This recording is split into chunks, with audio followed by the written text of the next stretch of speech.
There's like a million things in here. Tweezers. I'm Troy Mairs of Power Pack, and today we're talking about first aid kits and what's inside.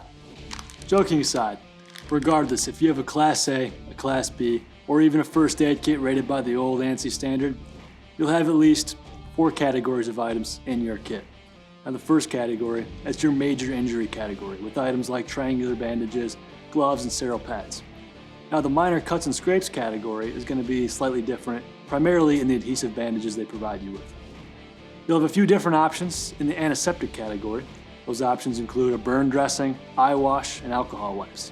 And finally, you'll have the instruments and tools category, which will include scissors, cold packs, and a CPR face shield.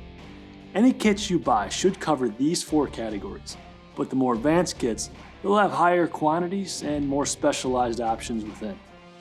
And that's it. Thank you for watching. Remember to like and subscribe, and until next time, stay safe.